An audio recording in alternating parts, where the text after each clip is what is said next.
Welcome to the Black Queens on Stage podcast, presented by Black Literature and Art Queens Network, where we bring our queens to the stage.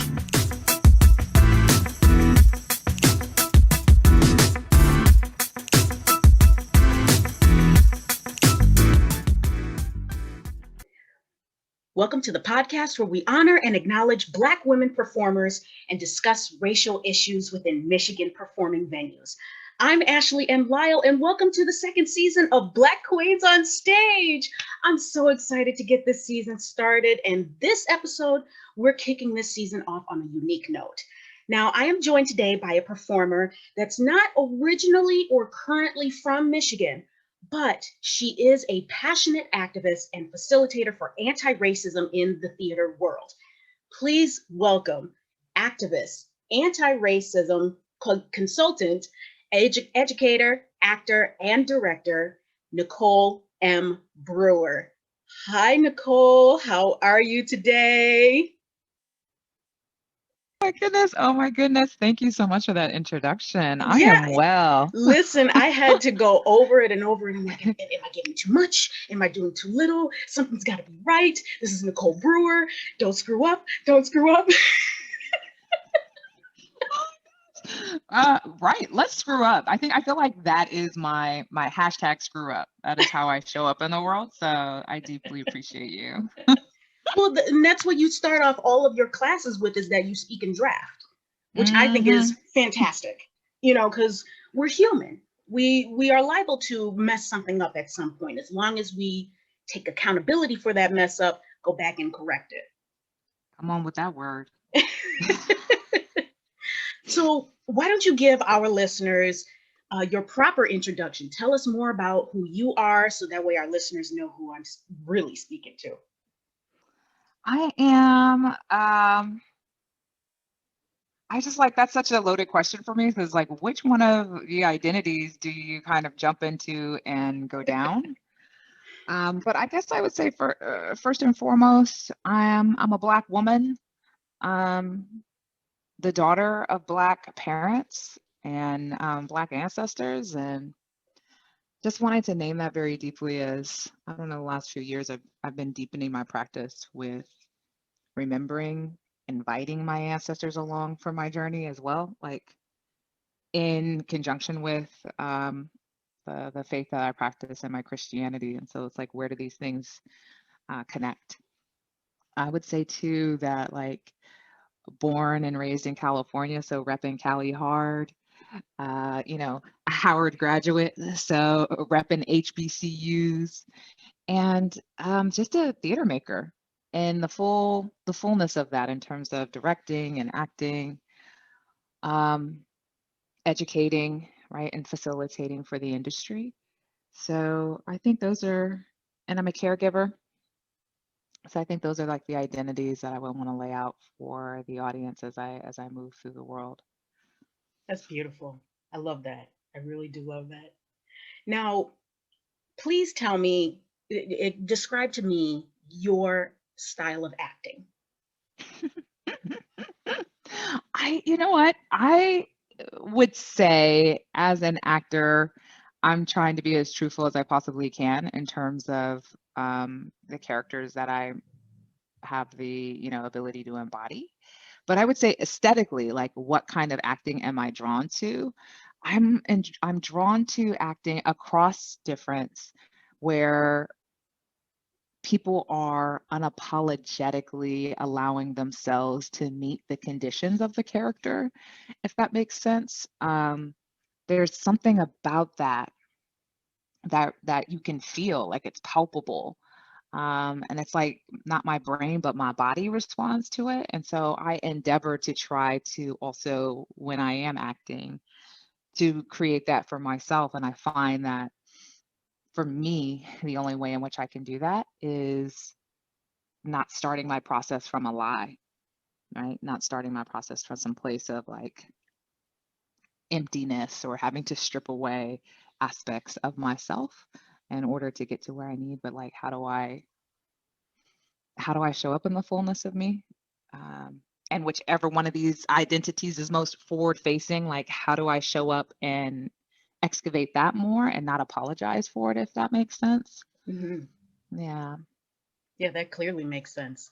Um, to be 100% honest, I heard of you, but I didn't know the actual depth of your career and what you were doing with in regards to activism until my friend Dan told me about you and your workshop. I don't know if you remember Dan, but he was in one of your. We were both in, I believe, in the August or October class, and but yeah, he told me about your class, and I was like, okay, yeah, let's do it.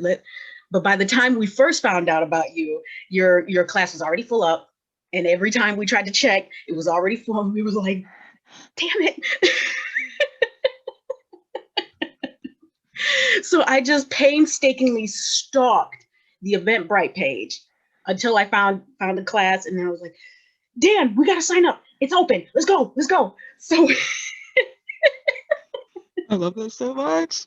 Shout out to Dan. Thank you, Dan. yes, shout out to Listen. Dan. And actually, I've got a couple of questions from Dan that he wants to ask you, and that'll be towards the end of it. Because I know that I wanted to definitely give him that opportunity to ask you some questions that's been burning in the back of his mind as well. Yeah. And Dan is actually my partner in the workshop that we created called Toward an Anti-Racist Michigan Theater. Um, and Come on. that's been pretty, I will call it successful as much as it can be. Mm-hmm. Because when you have Mm-hmm. the title anti-racist or anti-racism in it, people immediately shut down. You know, Yeah. it's what can you do? Um, so still keeping in the same idea of your acting and your your craft, how do you prep before each rehearsal or performance? I love that. I'm like, it's been a while for me, in terms of like the last role that I did. I think it was 2 years ago.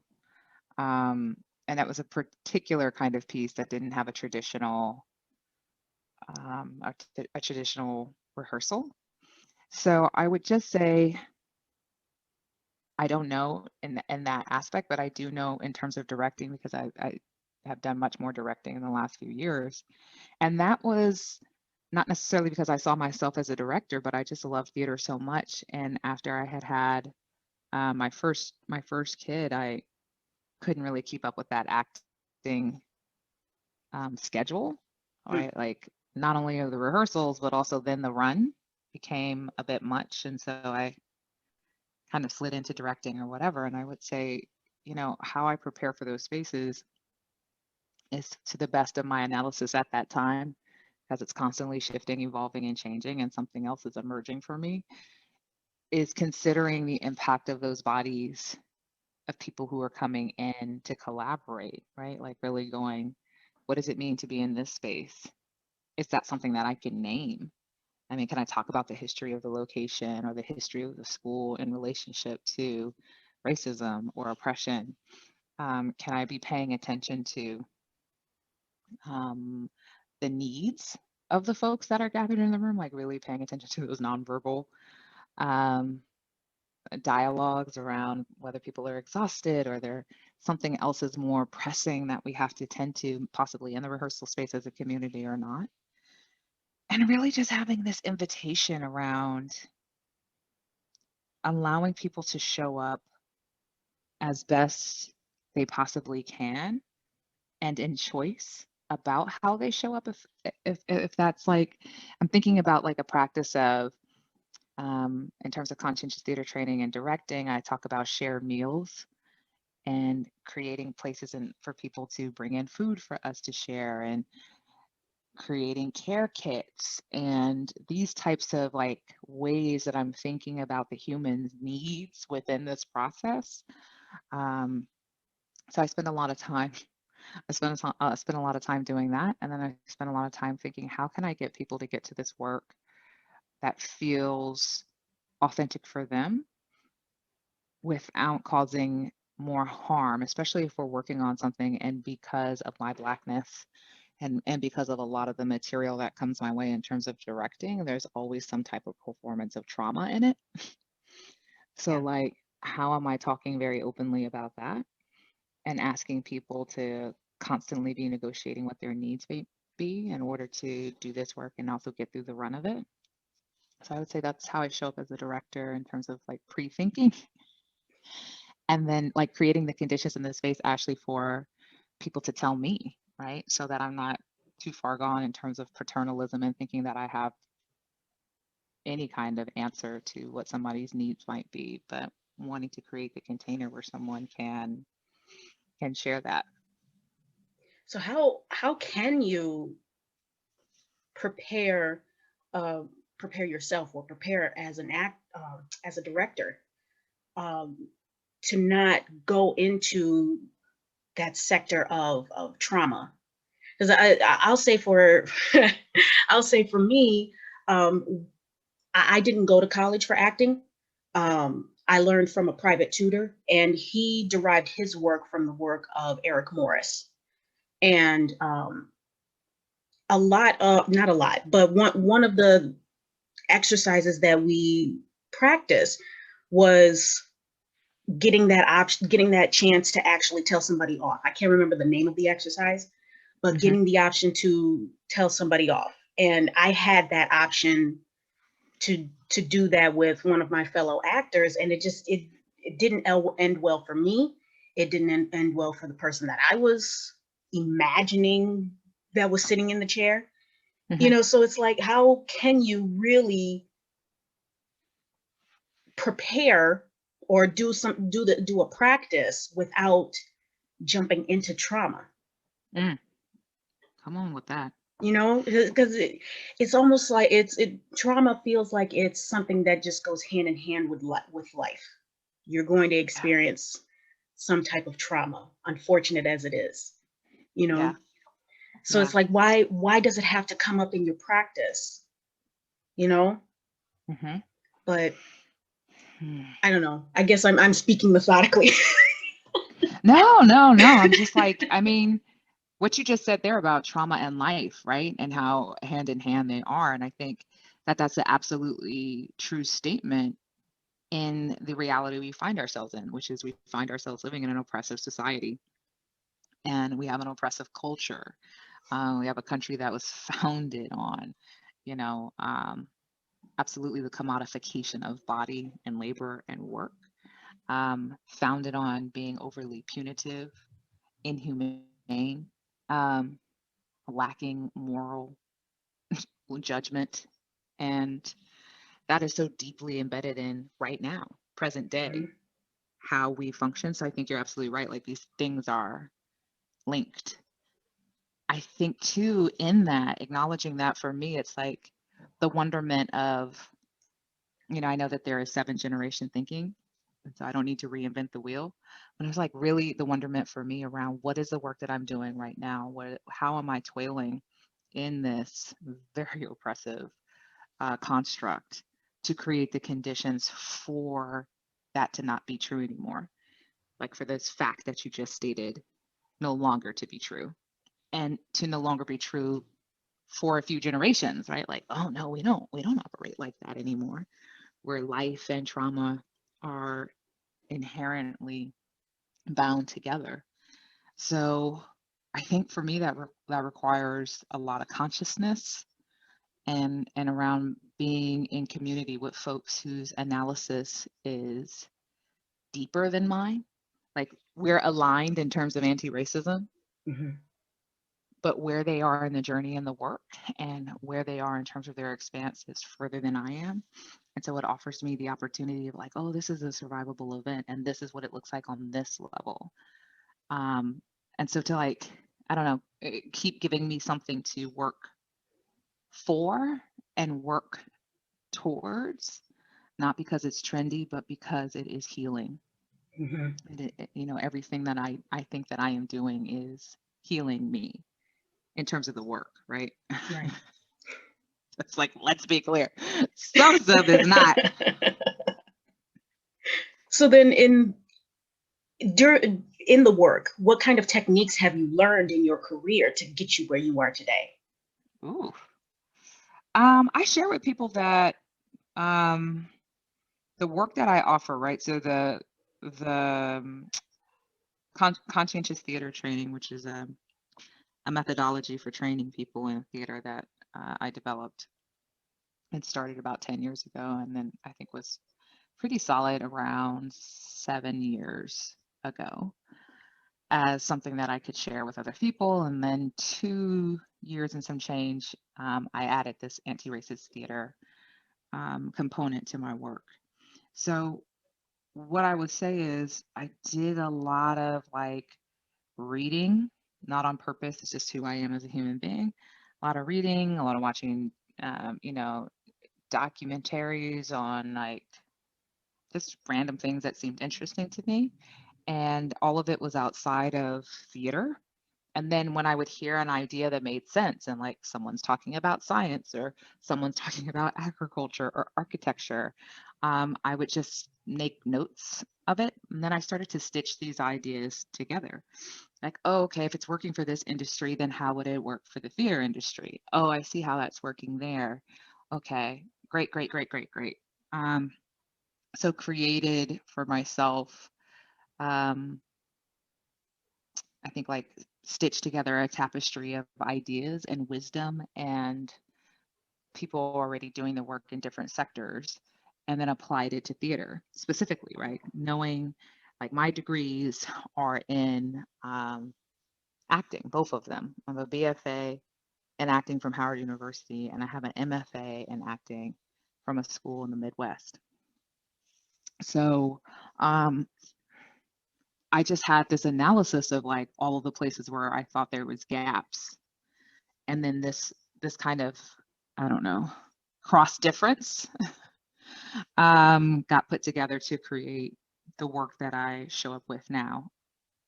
So wanted to say that. And then a few years ago, heavily into social justice in terms of like joining art equity and, the wisdom that is the folks that make up that organization. Great And organization.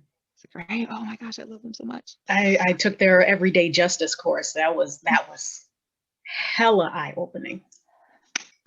Love it. I want to take their facilitator course too. Yes, come on and join the family. I'm here for that, Ashley. I'm here. I quote them Um, every day, Ashley, every day. There's something, someone in that organization has said something that is Absolutely. absolutely in my work right now. So I yes. actually, because we've Dan and I, we've already done two of the workshops. And when to my listeners, if you're listening to this right now, it is November 22nd. 22nd, right? 22nd? No, November 21st. 21st. I'm Yeah. already jumping ahead. It's November 21st. If you're listening to this, tomorrow, which is the 22nd, will be our Mhm. final workshop. Okay. And this workshop is specifically for the theater leaders in Michigan. Mm. Um, and I honestly forgot what I was going to say. Oh, we were talking about art equity and how every day they say something comes up and then Yes, you connected it to your workshop. Mhm. yes. So I was posting it on my Facebook page, giving a positive shout out to these theaters that have attended. And the last one that I post up, I said, I just want to make sure that I quote the executive director of Art Equity, Carmen Morgan. And she said, don't use my training as an alibi for your racism. God, when she said that, I was like, ooh, oh, was that my spirit? Because I just felt it. Yes, come on, Carmen. I was, Yes. Hmm. wow, like, wow, seriously. I mean, because that's what they're doing. That's what some of them are doing, especially with those solid black squares that they like to post on their Instagram or their Facebook page, and then they don't Hmm. follow through. Nope. Nope. And that was honestly the reason why Dan and I really started creating the workshop, you know, because we saw it and then we were like, well, wait a minute. Your theater has been known to do A, B, C, and D. Mm-hmm. So now you're for Black Lives Come Matter? on. Okay. Okay. Come on, speak that truth. That's real. Yeah, it's That's really real. real. And then not understanding, not connecting to how that is re-traumatizing Hmm. and the spectrum of trauma. It's just like we live in such a awfully imbalanced. That was me editing myself. Because from my workshops, I'd be quick to be cussing, but I have to get myself together. My baby's here. But it's like so quick. Yeah. So quick to just think that trauma is physical abuse. So quick to conflate it with other types of trauma. That if it isn't violent, then it isn't trauma, or should not produce within us even a stirring around trauma. And it's like your statements, when you have a history of metaphorically creating the conditions for me not to be able to breathe, Hmm. is highly problematic and hurtful at the least. And that's like the very least. And then the higher end of that spectrum is, re-traumatizing on so many different levels. So it's just like big up to you, big up to Dan, to going, there's a gap, there's a need, and we have in our wheelhouse right now, in our capacity, the ability to call folks in and say, because, of your particular passions, we are demanding better Hmm. because we know that you are capable of better. So, like, deep admiration and respect. Thank you. Thank you. And honestly, when Dan and I attended your course, it kind of really catapulted us. We were like, okay, so we need to reevaluate some stuff. Here's what we need to do. And we, we're frantically going through our stuff. And we wanted to make sure that one, that we weren't copying exactly what you were doing. Because we had already put down a base of what we were doing, and it was very similar to what you had already put. So we Yeah. were like, okay, let's kind of readjust so that way the framework of it is similar, but not the entire thing is similar. Mm-hmm. You know, Yeah. um, but yeah, it's this entire workshop, the whole process of building it, um, has definitely been eye opening. But then trying to get in contact with these predominantly uh, white owned theaters together to actually say like, hey, we're giving you on a silver platter how you cannot be racist Mm-hmm. and take out racist daily practices, and we're giving it to you. And then they immediately reel back and say, nope, nope, I don't want it. I nope. don't want it. Yeah. Mm-hmm. Uh-huh. It's Mm-hmm. so amazing. It's really amazing. But then you got your Facebook profile picture with the banner that says Black Lives Matter. Come again, Right. ma'am? Right. Come again? I don't get it. I don't get it either. And I'm just like, and I just recently started saying this too, like, I don't know, maybe a month ago, but I was just like, two white people, it is not your whiteness that is irrelevant. It is the white supremacy within you. And that is Exactly. the same for me. So the people who are like, I don't want it, I don't want it.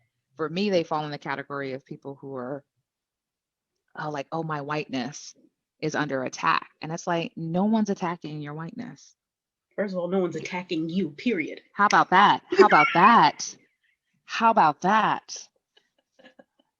But I am absolutely, with the fullness of my ancestors and myself in this moment, calling on you to be better about your white supremacy because it is abusive behavior. And I'm so, so sick of people not feeling it in that scope, right? Mm-hmm. Like, you need to be able to feel that. Like, if, there have been many instances where I've been on public transportation or like, store or whatever, and just seen a mama going off on a 1-year-old or a 2-year-old, like real wild abuse, right? Wow. Um, and wanting to paint too that this is not just Black folks. Right. I have seen this with other folks as well, specifically wanting to name white just in case anyone's like mental picture is forming to only see Black women as abusive to young children. And it's like, what happens to my body? That is felt. That is so felt. And yet, time and time and time again, racism is happening and just flowing over. And we, as Black people, we are on the front lines of that. And it is not felt, it is not registered as the abuse that it is. And I'm just like, for me, you know, especially as I'm getting more and more exhausted and tired of facilitation, I'm on my way out. You just caught me, Ashley. I'm kind of like, I just want a few months of like not talking about it and not Yeah. doing that work. But it's just like, that's where I'm at right now. Like, this is abuse. Feel that. I don't want the Mhm. intellectual, hyper intellectual understanding of abuse. I want you to feel it just as you would if I was abusing a child. Um, that kind of like guttural understanding of wrong, right? This is wrong. Yeah. I mean, you've been doing it for a while. You know, you a long while. What, 7, 8 years? Yeah. Yeah. I mean, it's understandable that you're getting to like a long burnout point. That's It does. understandable. You know, and that's actually one of the questions that I want to ask you is further down the thing, but how do you keep your mental health in check when you have to Yeah. facilitate? Hmm. Yeah. Learning, definitely learning as I go because the sheer amount, right?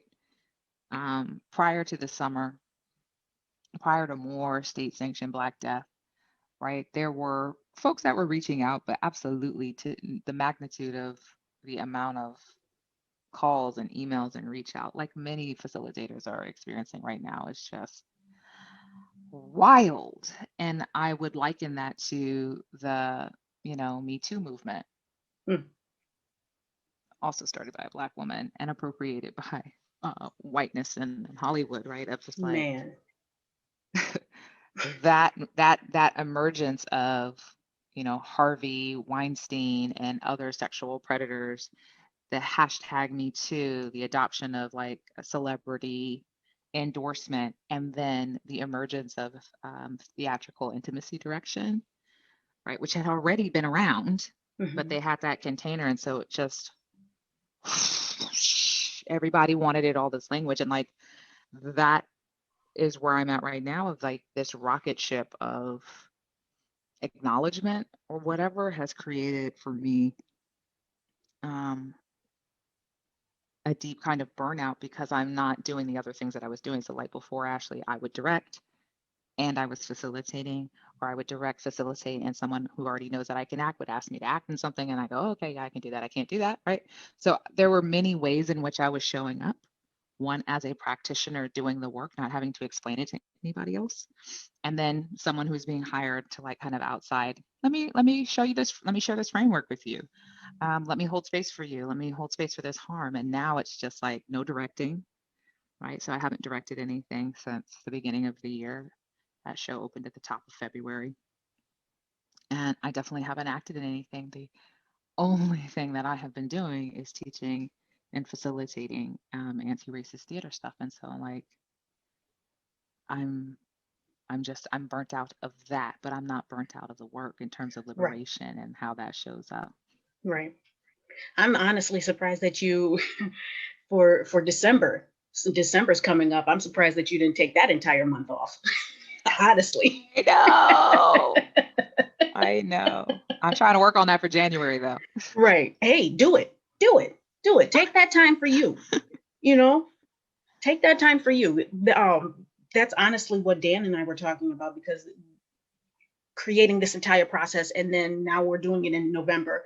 We're both absolutely exhausted. He has Yeah. his part-time job that is just stealing all of his full-time hours, stealing him Come on. 4 full-time hours. Hmm. And I have 2 businesses that I run, plus I have a part-time job. So, the entire time of COVID, I've just been completely busy. He's been completely busy. And then plus this workshop, adding that, where we find the time like throughout the week, like, okay, let's meet up on a Saturday and we're gonna hammer these details out. And then now here's November, and our entire Sundays are completely filled up to teach people how to not be racist. Come on and say that. That prep work though. Like you can't just hold space. You can't just like, I'm gonna show up and hold. No. Yeah. Yeah. Yeah. I feel that so deeply with you. Like, yeah. And honestly, the amount of stress that we feel with just this one time that we've created this workshop. You've been feeling this for years. So I personally can't say that I can equate with how you feel, but I do understand. I perfectly understand. Because when you have your art outlet and then the work that you have to do, when it's work that you love to do, it's still work, Yeah. So when you have that outlet kind of just letting you open up and just open your chest up and just let it all out, it really creates that balance that's needed. Yeah. So like I said, I perfectly understand. So how did you transition from actor and director to educator to activist? I'm like, and I only say that because, hindsight's 2020, but I think, just inherently being Black, I very naively bought into, I'm just going to call it because I think it's recognizable, the picket fence lie. And I'm not talking about romantic party, or relationship. What I'm talking about is that narrative of work hard. This is the pathway to success, education, and you will be successful. And same thing, like I think the white picket story for the theater industrial complex is like, have some type of talent that externally has been rewarded for your ability to sing, dance, or tell a story. Fill in the blank how that goes, or be funny. Go get the training. Find the people who are doing what you want to do and copy what they did. And many of those people got degrees or education or studied at conservatory or had a coach or, whatever. Do that work, do more work, get out and network with people, do more work. And then you'll get to this place of being successful. Some people put 5 years on it. Some people put 10, right?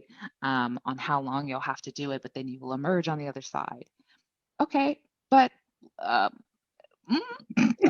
so trying not to cuss, but listen, I'm gonna tell you right now, you can cuss if you want to. Listen. I know you know who you're getting, Ashley. I just want to make sure my little kids are like, because like they're right at that moment. Oh yeah, where they repeat everything. Well, how about this, right? Like my daughter said something the other day about like something smells like piss, and I said, piss? Like when you start saying piss? And I told my best friend, and my best friend was, you forgot it from you. And I was like, I don't say that. Girl, the other day I was walking outside. I said, what? Something smell like piss. And I was thinking like somebody's dog had done something. And I was like, oh, I guess that was me. So anyway, I just try to be more conscious of the sponges who I have in my house with me. But not because I felt like you were saying, no, I can't. So that's what it is. Right. And she's 8, by the way, too. So, she said it with the fullness of her chest, too. So I have to do better. We think these babies ain't listening. They ain't listening. They are listening. Listen, I was cussing at that age. I'm not gonna lie. I was cussing at that age, especially when those kids at school. I went to an all-white private Catholic school, so my mom would pick me up, and of course, mothers know when their child is upset or anything else. So she's like, "What's the matter with you?" I was like, "Oh, it's just this one girl. Mama, can I cuss?" And she was like, "Okay." I said, "She's such a bitch." And so she was like, mind you, we're in the drive-through at the bank. She's filling out a deposit slip. And I said, "She's such a bitch." You can hear that that written record scratch.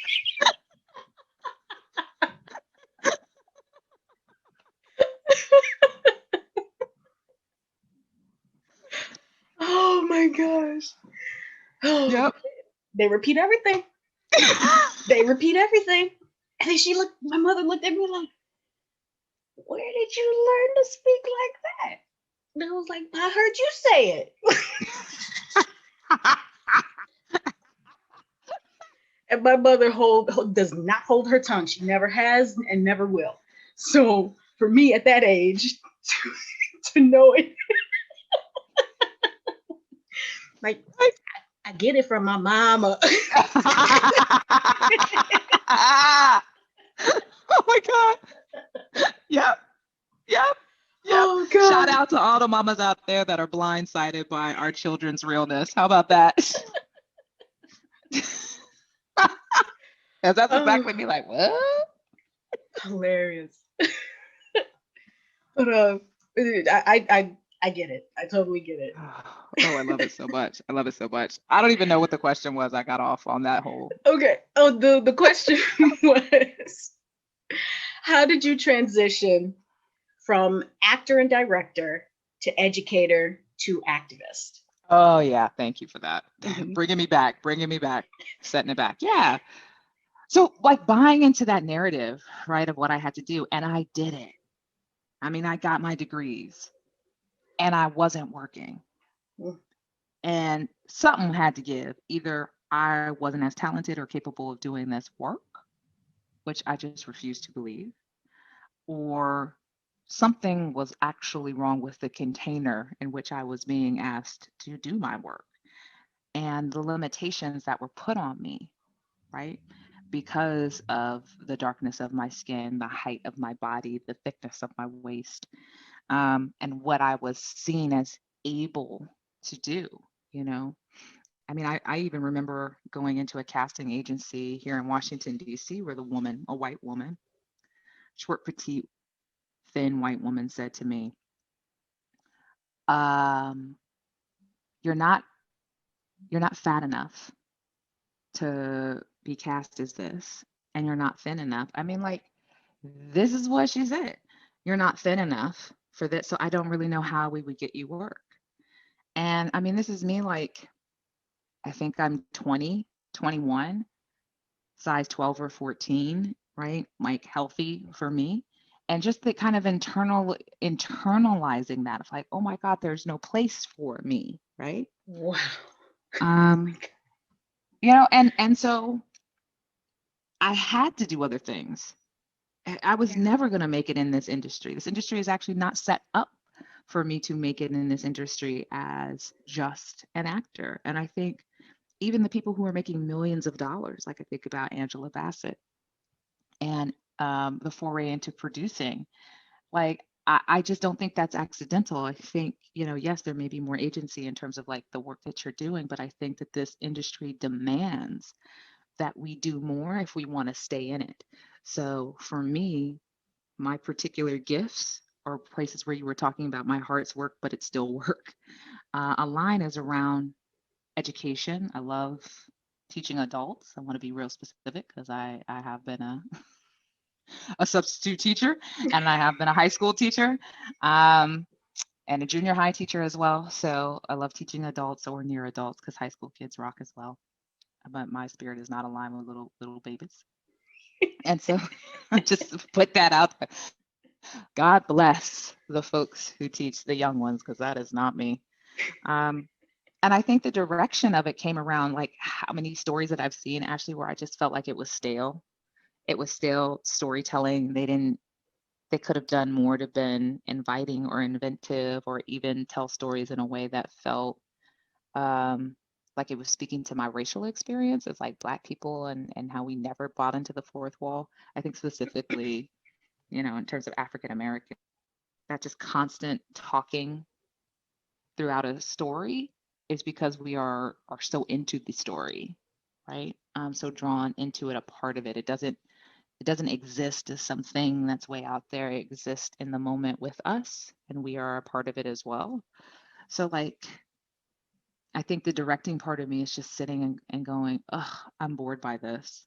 Not by the storytelling, but by the way in which you ruined an opportunity to tell it more, to tell it better. And then also having kids, so I like to schedule. And then I think the writing was just like not being able to find the literature, the things that I wanted around the work that I was looking for, right? Like I was able to find a lot of stuff on equity, diversity, inclusion, and access, but I was just like, I had been in so many spaces where I was still being harmed. Where were the articles about that? You know, where were the articles about, um, you know, white people directing whatever the hell their hearts desire?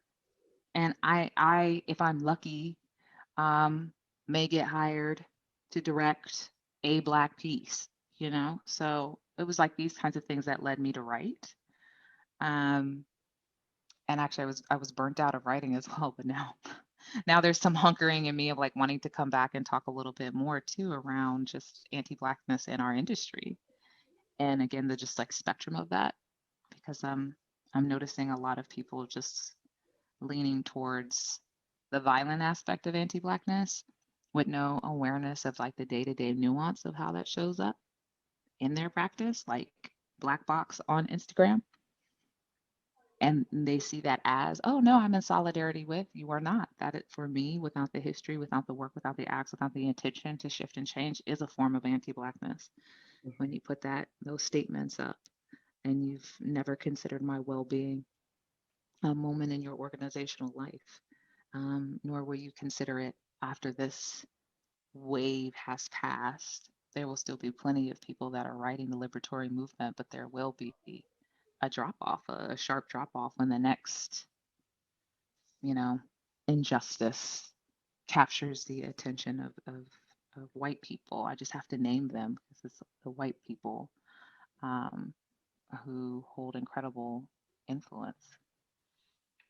Yeah, that's true. I was actually reading your article about uh, white directors directing BIPOC shows. Mm-hmm. Um, and my feelings towards it is more towards that they shouldn't, but then there are some instances where it just happens that you've got a cast that is all Black, just based on who is picked for the show. For example, before the shutdown, I was supposed to perform in a show at Detroit Repertory Theater, Mm-hmm. and the cast just happened to be all Black. It's a theater that normally is predominantly Black anyway, but it's a white owned theater. Mm-hmm. Um, Mm-hmm. but and the director, she is white, so she just happened to pick all Black people for the show.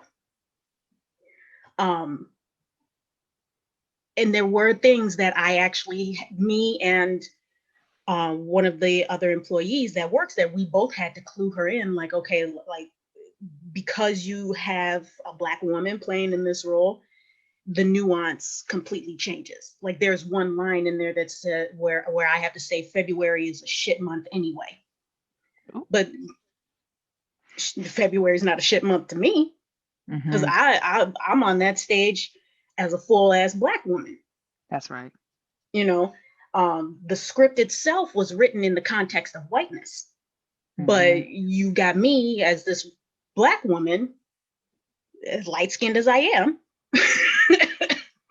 I'm still a Mm-hmm. Black woman, and February is not a shit month for me, not Mm-hmm. at all. So we either going to have to change it or just X that line, and Mm-hmm. I can't talk about June. June, that's Pride and Black Music Month. We can't do that.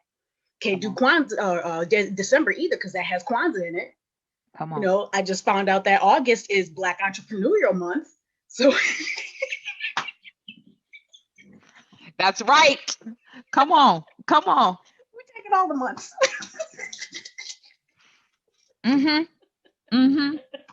Rightfully so. And the good thing about it is that she understood. Yeah. That's the key part, because that's what is missing with a lot of white directors that are directing Black or POC shows. Yeah. They don't want to listen. That's the biggest part. Um, but it was a good thing that I had, still have, the director that I have, because she was willing to listen to what I had to say. And so she was like, okay, we'll pick a different month. Okay, we'll change this. Okay, we'll change that. She's willing to change it or to fix it or to alter it, whatever it needs to be, just because I'm the one that's saying these lines. That's So right. that's the really great part. Um, so you touched a little bit about your conscientious theater training. What is the difference between that training and the anti-racist theater foundation course? The conscientious theater training is built on a cross-cultural collaborative curriculum. That's a lot of C's, a lot of alliteration. Um, so it really is for me around here is this methodology and curriculum that is built to create the conditions where whiteness is not centered. And just like, I think like a spectrum on a wheel, like a color spectrum, but it's on a wheel. Whiteness is one slice of that versus traditional training where whiteness is all of that. And then when there is a pushing up against that, then there's space created and or gifted or given, but it's such a small slice. And then we see it in terms of electives, or we see it in that, oh, well, we gave you that show, or we gave you that director, we gave you that designer. You should be quiet while holding on to 99% of the resources, right? The resources are just not equitably distributed from the beginning and the get-go. So conscientious theater training seeks to create a spectrum cross culture, um, so that I'm not studying any one thing because I really wanted to disrupt that binary. That if we are Mhm. talking about white, then we must only be talking about Black. And if we're talking about Black, then many people would just think Blackness is African American. It's like there's just this huge spectrum of Blackness, right? Which is even Mhm. something that I wasn't aware of, right? Like as a Cali person, I was just aware of what my state had to offer. And it really wasn't until I was a student at Howard that I understood, felt um, that spectrum, right? The heartbeat of that Blackness and that diaspora being present. And then I think about that in relation to everyone else who I have a small engagement with, right? When I think about Asian, when I think about South Asian, that it becomes quite unfair to just stay in these,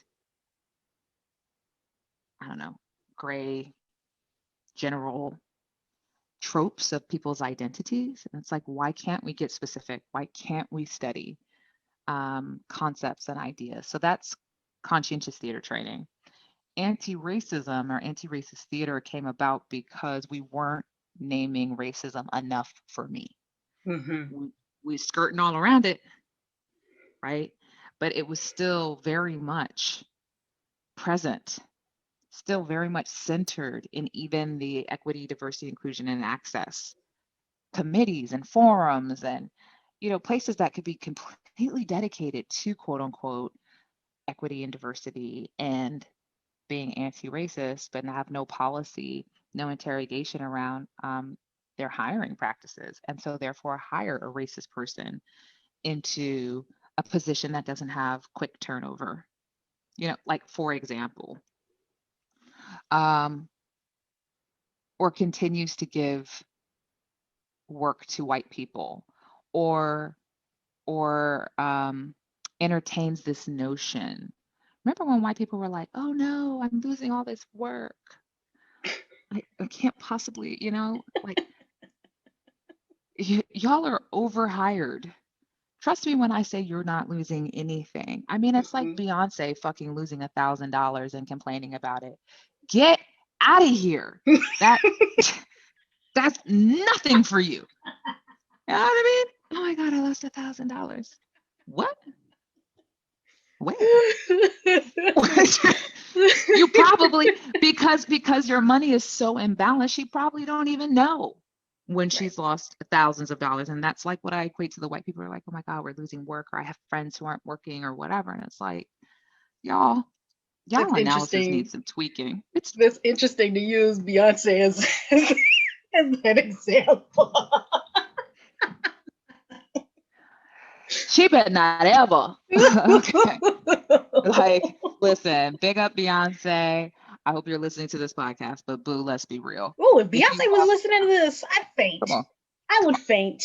we're speaking that into existence. Ashley, Beyonce is listening, and we just called her out because if she lost $1,000, I know she better not be complaining to nobody.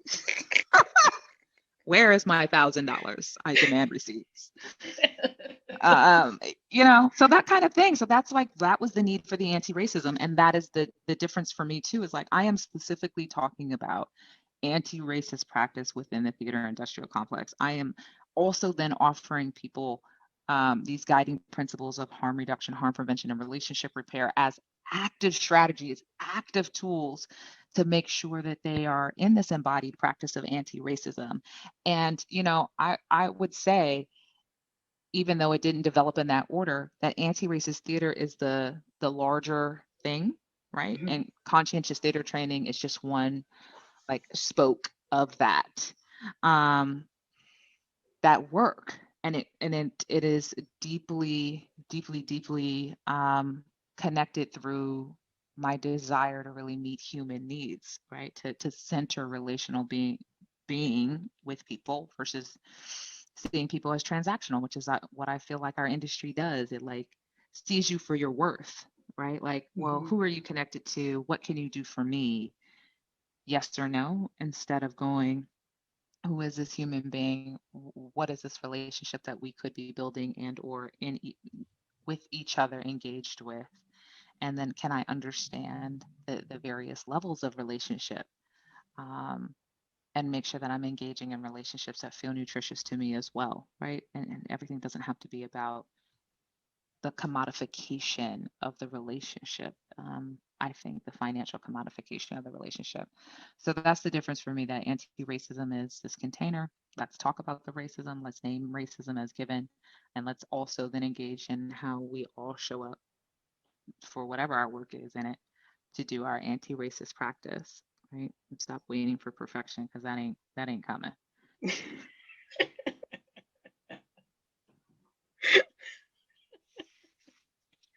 Don't they Um, be out here? Ashley, they be out in these streets waiting for perfection, right? always. And that was one thing um, that was talked about in the BIPOC surviving white or predominantly white spaces, art equity thing, where they were talking about the 15 characteristics of white supremacy, and Mm-hmm. perfectionism is one of them. And the way that they, described all of them is that two of those stuck out to me the most, and that was perfectionism and the sense of urgency. Mm-hmm. Man, I come from a background of working in a pharmacy, and that's on constantly a state of urgency where you have a 15-minute window to fill a prescription because people Mm-hmm. just hate waiting. They want to get their medicine right then and there, and it's understandable that people are not feeling well. It's understandable that they need their medicine immediately. But then when you have other coworkers or a superior that is constantly hounding on you, you know, and you know that you're doing the work, but then you've got other people that aren't doing the work. Why is it Come that on. you're hounding on me, but not this person right here that clearly needs to do some work? Clearly, but you're not saying anything. Mm-hmm. I had to step away. I had to get out of it. I was done. I was honestly Yes. done. And even now with my two businesses, I still go through that sense of urgency, that multitasking that I have to do. Because I learned that from Mm-hmm. pharmacy. You have to multitask. Mm-hmm. So then now it's adopted into my actual life where I literally cannot do just one thing at a time. So I'm slowly but surely breaking that. And then Mm-hmm. the whole idea of perfectionism as well. It's like with these podcast episodes, these last couple of podcast episodes, I'm like, okay, I'm just gonna cut, paste, do whatever I need to do because I was wasting too much time trying to cut out every or like or whatever. You know, Mm-hmm. I just said, you know what? Let me just keep whatever I can in here, close the gaps, and just keep it sounding like it's conversational because that's what it's supposed to be. A conversation. Conversations are imperfect. Yeah. Period. Um, so we you kind of talked about this already. Um, and I kind of want to ask you this just with more in depth to it. Mm-hmm. As a Black woman in a white dominated industry, what kind of obstacles and challenges have you faced because you're Black and a woman, and how did you overcome them? Mm-hmm. Uh, pay, There you go. pay.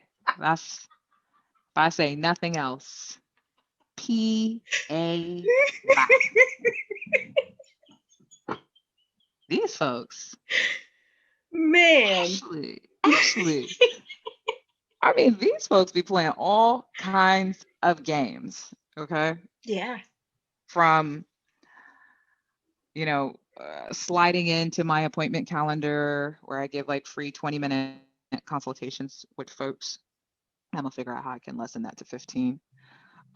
Just as a side note, my particular scheduling calendar will tell me how much time I spent on appointments or whatever. And those 20-minute appointments, like that monthly, Too that much. amount of time adds up. And I was like, that can't be right. Are you using Calendly? No, I Oh, use okay. Acuity. Ah, And okay. I was just like, does that say hours? I spent this many hours talking to people for free? But yeah, wanted to get back to pay. And I mean, I'm serious. I'm like, this data helps. I think very, very deeply that the United States has a weird society around pay anyway. Like, don't tell people what you make. And you should already somehow inherently know how to negotiate at the level of a white man. And that should be comfortable for you. And if you didn't do it, well, that's your fault. This kind of bullshit. And so I have to say, in an industry that is so deeply married, like completely married to scarcity and loves it, by the way, married Hmm. and loves this relationship with scarcity. This kind of, please, can I have some more? Again, I think our industry has a pretty firm resources that are distributed inequitably, period. Right. And so when it comes to like one of my biggest challenges, it's pay. Pay me my money. Pay me for the therapy. Pay me for the hot yoga I got to go to. Pay me for the massage I need from holding on to the abuse. And even as a facilitator, it might be like within my like who I am as a human being to be able to take that, but it still has impact on me. I still carry the residue of that. Many times when I'm facilitating, um, it takes a few days for me to reset, right? That's another reason why I'm also burnt out because every few days I'm actually just facilitating another thing. Um, but the pay, and I told a friend just recently, a white woman who is an entrepreneur in the Bay Area, I said, man, people just keep ringing me and I can't, even though I publicly said I'm tired and basically leave me the fuck alone, just let me get back to me. Folks are still reaching out to me. And she goes, raise your rates. And I like, Yeah. oh my God, that's so good. That is so good. Like, raise my rates to the point where people select out, because their budget doesn't allow them to engage me. So that's anyway, I'll be marinating a little bit more on that over the holiday break. But I have just people have called me, and then at the end of the 20-minute call, I've gone, oh, we don't have a budget, or could you do this for free? And I'm like, I literally had to ask this one folk who asked me to do a keynote for them. And at the end said, could I do it for free? And I was like, no, I'm a Black woman. And I wonder if you had an analysis when you asked a Black woman if she would give away her intellectual property to your audience of hundreds for free. Like, did you have an analysis around that? And then there's all this kind of, well, we do have money. Well, if you had money, start with that. don't ask me to do free, right? So it's Right. like, and also, but the older I get and the more opportunities that people pay me what I say I want to make, um, do I understand more and more and more around this scarcity thing. Um, and see, the last thing that I'll say too around the pay part is like the same person, very wise, love them to death, had taken a job with an organization and then found out after that organization had lowballed them to do a workshop that they had spent more money on the catering than they did on her and her particular, business or whatever. And I will never fucking forget Wow. that because I often think about that. And I was a white woman, so I often think in terms of my blackness when they over here talking about how much money they ain't got. I'm like, Hmm. I wonder how much you spent on them programs. I wonder how much you spend Right. on your gala. I wonder how much. And you were asking me to come and help shift your organizational culture. Like, this isn't some precursor fucking thing that you were asking me to do. You were asking me to show up and plant seeds that will have ramifications for years to come on your organization. And you playing funny about money? Mm-mm. Like, so I think I had to really have a conversation about financial worth. And I still grapple with that, Ashley, because there is that part of it that's like the capitalistic grab, grab, grab, grab, go, go, go. Get as much as you possibly can that I don't want to replicate. Um, so it's like complicated for me. It's complicated in terms of my blackness and my relationship to money. Um, yeah, that's a whole other podcast. But I would just say, yeah, that is one of the biggest challenges that I've had to face is like fighting for the money, having many, many, many, many conversations about the things that I wasn't adding into my rate, whether that was my retirement plan Hmm. or paying for health insurance or those other things that I talked about, or even being able to build in stretches of time where I don't work so that I can fully recuperate. Um, it was kind of like I was still very much like just so grateful. I'm so grateful that someone is calling me. I'm so grateful that someone is asking me to work, that I would take the little crumbs that they were giving and then somehow trick myself into thinking that that was substantive or Mm. nutritious for me as a human being. So, um, yeah, whew, these listen, they play all kinds of games, and I'm just like, I'm not here for it. Right. And I'm seeking more people to come into my life who have another analysis as well of like um, how to get the skills that I think we as Black women need to secure ourselves, right? And because you brought up art equity surviving predominantly white institutions, we'll speak Lauren Turner's name into this conversation, who is just an incredible human being and an artist down in New Orleans, Art Equity alum, and co-founder of No Dream Deferred in New Orleans, Mm, who mm, talked okay. about like Lauren said, I'm pretty sure Lauren said because Lauren's so goddamn smart, making sure that when I'm negotiating for my money too, that I'm not just thinking about myself, but I'm thinking about like you, Ashley. Hmm. Like when I ask for what I'm worth, and that feels really scary to me, making sure that I'm thinking about now Ashley won't have to do that if you come in with a contract after me or whatever. Like they understand, oh, this is the rate or this is what this costs and this is a setting of a value versus like when I'm only thinking about myself, then I, because that is my history and my legacy, I like devalue myself and accept less when there's much more possibility there. So, Yeah. So, um, anti-racism work is very scary, especially for BIPOC Latinx folks. We want to be able to work, but some either don't want to rock the boat, or some feel as though it doesn't concern them and they stay uninvolved as much as they can. How is that way of thinking damaging for all BIPOC Latinx folks and other intersecting humans? hmm I think it's dangerous because there's no analysis of anti-Blackness. And I think it's also dangerous in terms of the go along, get along mentality is a strategy of white supremacy and racism, to keep those in power with power. And that in and of itself robs each and every one of us of a deeper understanding of what is it our work to do, right?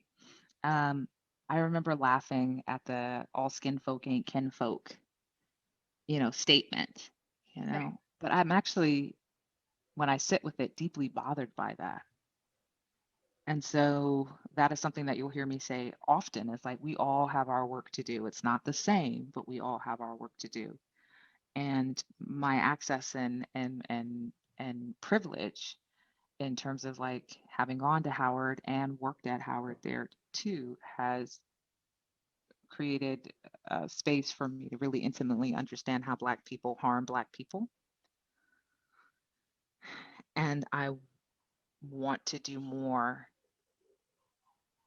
to create spaces for us to be able to heal from that, to heal from the ways in which we harm each other and from the ways in which we use the tools of the oppressor to keep one another down. Um, and so, yeah, for people who are like, I don't want to rock the boat, I would say, what's behind that? And why do you have this analysis that standing up against abuse is rocking anybody's boat? Hmm. Why do you continue, let's in this conversation, to allow your body to be the subsidy for that organization or for the structure? Like, specifically, I will speak to Black people and say, we die disproportionately to white people.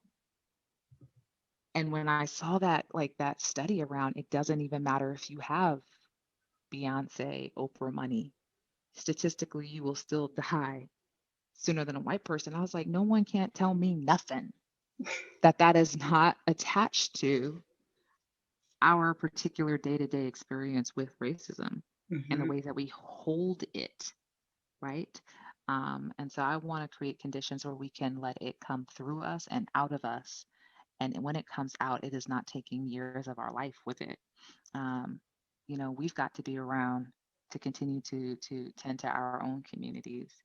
And so for the Latinx, population, there is so much work to do with colorism. There's so much work to do with anti-Blackness within culture. Um, you know, keep coming back to that. Keep coming back to just what's the day-to-day ways in which that gets played out, right? Um, so definitely want to put that out into space. And then sometimes actually I'm just like, listen, Spanish is a colonized fucking language too. Mm. Portuguese, Spanish, French, English, we all got fucked. We just got fucked in different languages. So I we mean, all hey, lost hey, something. hey. I mean,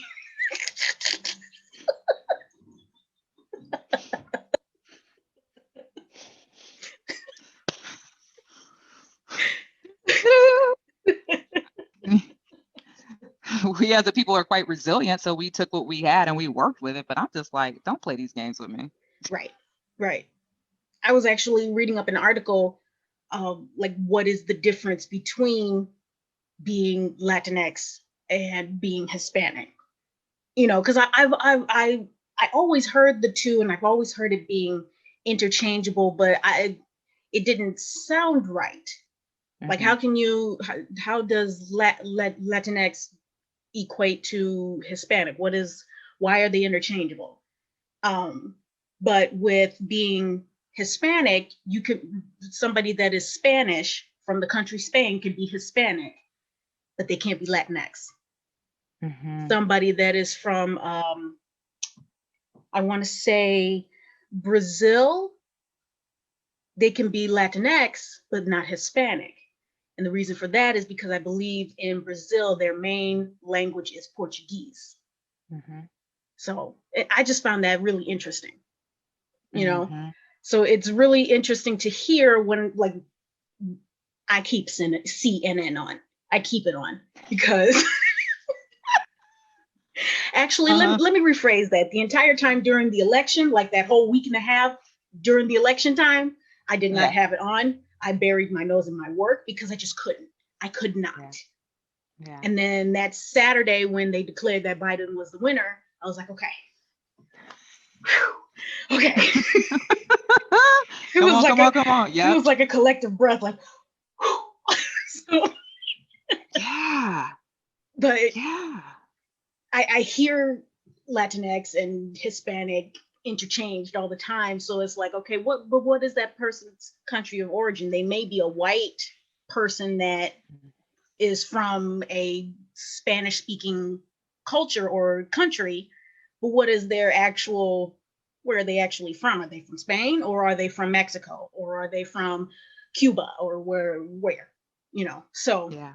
Where?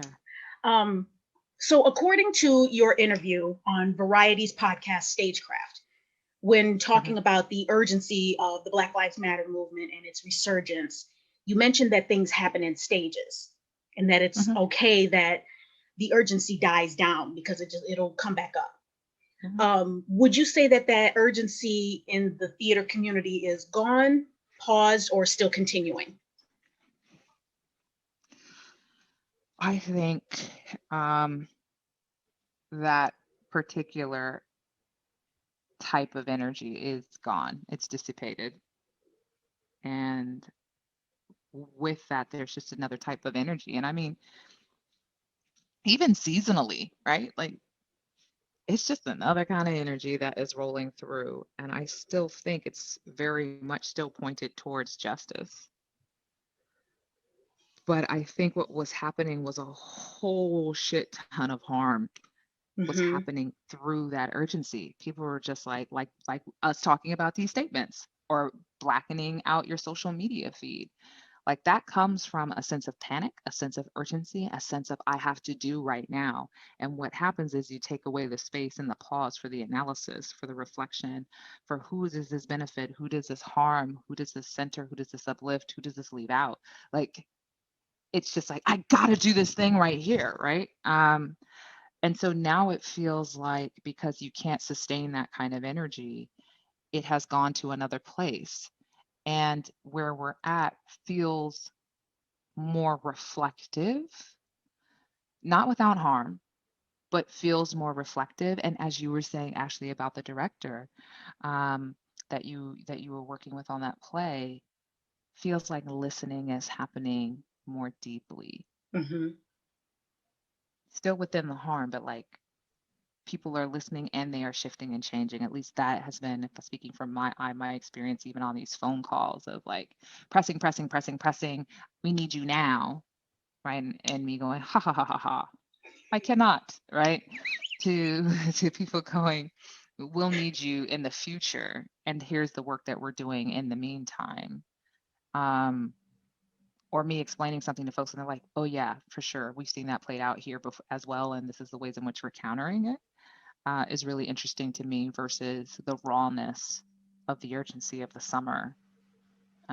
Because so many people were just, for the first time, feeling, because I really want to lean away from seeing it. They've seen it so many times, but the first time really feeling their own vulnerability in relationship to the interconnectedness of state sanctioned Black death, which I think is what is also different, right? Because they were already open from the pandemic, like emotionally open and available for that to come in and for them to feel it. Do you think that same urgency is in the Black theater community or POC community? I feel like I don't know. I don't know. It feels antithetical to the Black community. I'll just speak to that community. Like it feels antithetical to be in a state of urgency. I feel like, yeah, I'll just leave it at that. I just feel like we don't operate, generally speaking, we don't operate in that way. We kind of operate in get shit done mode, but not the kind of like pressing urgency. Like that's the kind of frequency and vibration I feel around white urgency. And in terms of my Black community, I feel like it's something as urgent as like, get that shit done. It's like, it's it's a different kind of like smacking or feeling versus this kind of thing. Right. So, so this is one of Dan's questions. Oh yeah, okay. Dan's question. So, this is what Dan said. At least here in Michigan, a significant portion of the anti-racism work being done, particularly regarding Black individuals in theater, is being done by Black women. Ashley, of course, but also our friend Kelly Crump, who is AEA, SAG-AFTRA actor, teacher, and founder of Michigan Artists for Diversity and Equity, and Dominique Morisseau, who just became executive artistic producer at Detroit Public Theater, among others. Mm-hmm. As a Black man who frequently feels like Black men are dropping the ball when it comes to anti-racism, what are your thoughts? Is there anything you'd say in particular to Black men who are engaging in this work? Ooh, thank you. Thank you.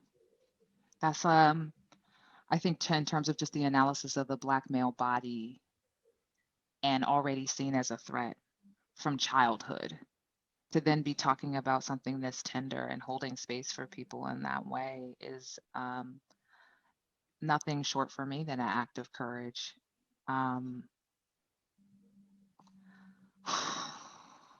Ooh, come on, Dan came right for my. I know, right? Came right for me. Yeah. I tell him this all the time. Like I cannot formulate the words that you can. So yeah, just wow, took me all the way out. Mm-hmm. I wasn't expecting that one, but I think because of just my deep respect, you know, I've had some incredible Black men in my life too, but to then take on this work and to have that space for caring, have that space for still thinking about folks who have harmed and the fullness of that and the completeness of that harmed you. Yeah, I would just say don't do it alone, as you and Dan have partnered up. You know, continue to build that cohort of anti-racist folks cross ethnicity.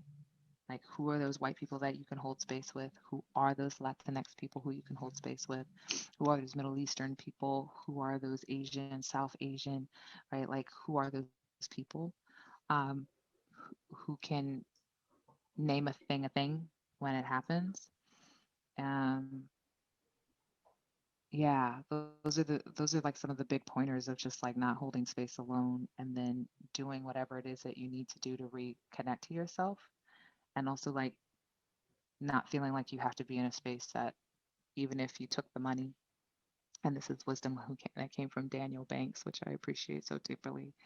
Even if you took money from a folks, you still always can operate in choice to say no, thank you.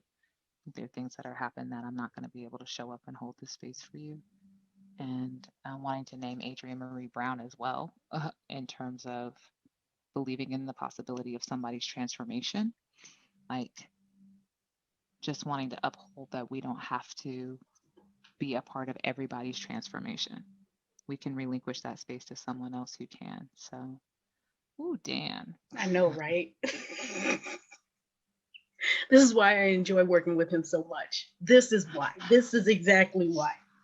So one more of Dan's questions. Okay. One of the challenges that Ashley and I have found is that in working in anti-racism in Michigan, we keep running into how, in many ways, the work is tied to the need to confront racism in the communities in which the theaters find themselves. For example, and this is my example that I'm giving, we had some outright no's to our invitations for the workshop. One theater in particular that rejected our invite was being defended by a white actor saying, oh, but they hire Black people, they're not racist. Mm-hmm. But that theater recently won a local award for portraying a Black actor in a racist stereotype. Mm-hmm. In your work, how have you engaged theaters and individuals on that particular issue? On their racism? Um, Okay. how have you engaged in theaters and individuals on the particular issue of confronting racism in these Oh, well, I just communities? go for it. Listen, Dan, boo, I go for the jugular. That's what I do. I don't have time. I don't have time to babysit it, right? Right. So I do, and I think like one of the exercises that I do is like I ask them, what are the ways in which your organization has upheld racist policies? And then I let them answer it. And I'm not afraid of silence, so I will sit. And then I just keep telling myself, well, I'm being paid to sit here. I don't know about you. Um, you know, so people will go and have those conversations and do the like emergent strategy of post-its everywhere in the large easel paper and set a timer and folks go around and then we report back out what that is, right? Of like, okay, here are the ways in which you have openly acknowledged the ways that you have engaged in racist policies, or why didn't you push back against racist policies is one of the questions that I ask. And then I say, I acknowledge the harm that happens with those folks that are gathered here today. And then I say, I know that racism has happened here. So, what are the ways in which you're addressing it? Like, I just don't leave any space for there to be a like, I'll pass, or not us, or what a lot of people love to do, which is deflect towards what they have done and like the examples that you're offering. And it is like, well, your analysis is lacking if you think that these things are mutually exclusive, that because I have hired a Black person, I am not racist. And I always throw myself under the bus. So with these organizations, I say, as a dark skinned Black woman, if I had my own stuff that I had to deal with in terms of Black men to myself, Black men who I love, Mhm. that I had to unwrite, not just from my mind, but from my spirit, had to purge those lies that were showing up as truths that these people might harm me or whatever, right? You can't tell me shit Mhm. about where you are in your analysis and what work you ain't got to do. You need to do this work. And if we can't even straight up have this conversation, right? Then what are we doing? You need to work with somebody else to get you to a place where you can acknowledge that you have caused harm, and that doesn't make you disposable. You can get back into right relationship. You can live amends in your accountability and the work and the shift and the adjustment and the change. And it might not be hand holding and utopia for the folks that you have harmed, but as you continue to move through your organization, what are you doing to make sure that future folks that encounter you don't have that same experience? What are you doing to evolve? That is what I'm concerned about, the evolution of you, not this. I don't even know what this is, Ashley and Dan. It's like a pedestal, but it's also got a glass little like house on it or something. It's Mhm. covered, it's precious, and Glass nothing ever. menagerie. Yeah, that. Come on with it. A whole collection of Glass figurines glass menagerie of racism. of racism, right? Like, oh, we don't have any of that, or we just keep it tight to just this, to Right. our all white board, or other ways in which we can distance ourselves from the work. And I'm just kind of like, I don't know if you peeped that or not, but you just skirted around the issue, right? Yeah. So I would say go for the jugular. Ain't nobody got time for that. Ain't nobody got.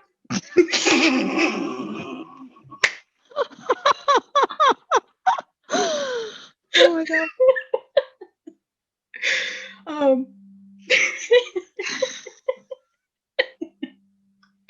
so let's end on a positive note. What is your greatest accomplishment in your entire career, facilitator, actor, director, all of it? Greatest accomplishment in your career so far? I would probably say my kid, right? Like how early we had these conversations, or they just overhear me in situations like this talking about it. When my daughter was 5, she she just decided, her and this other little girl just became like attracted to each other like magnets and instant best friends. And the first time that my daughter met this little girl's mother, she said, "Hi, my name is Zaya and I'm Black." And I think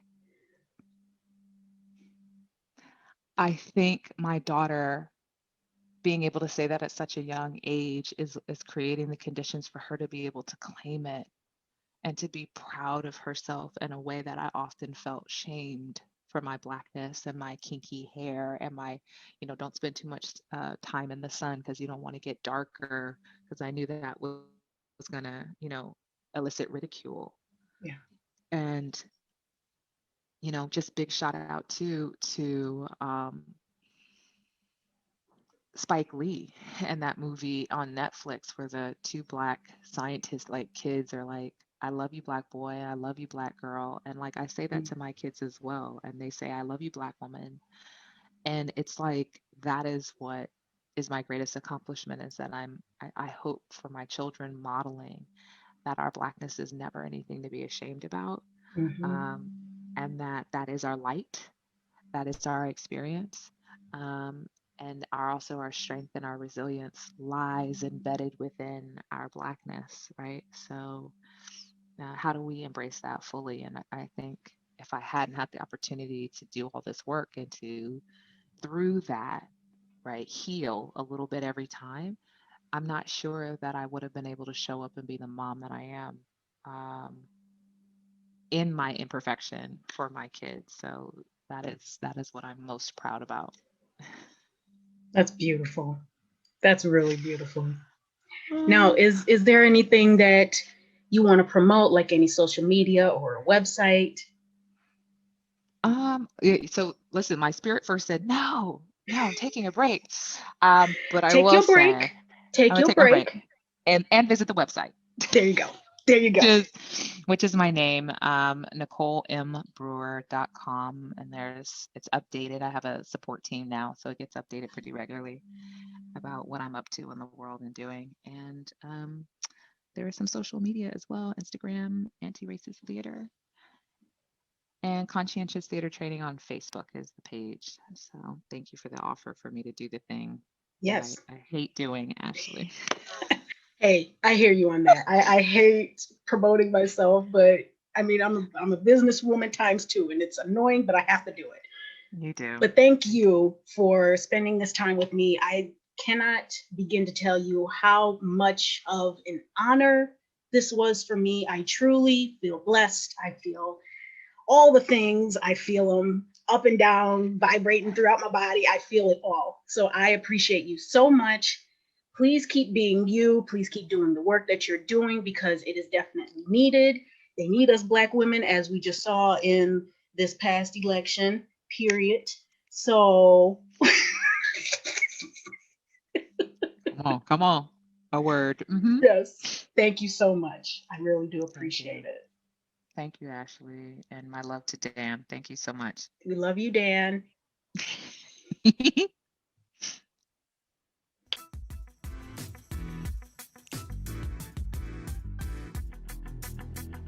Thanks for tuning in to today's episode.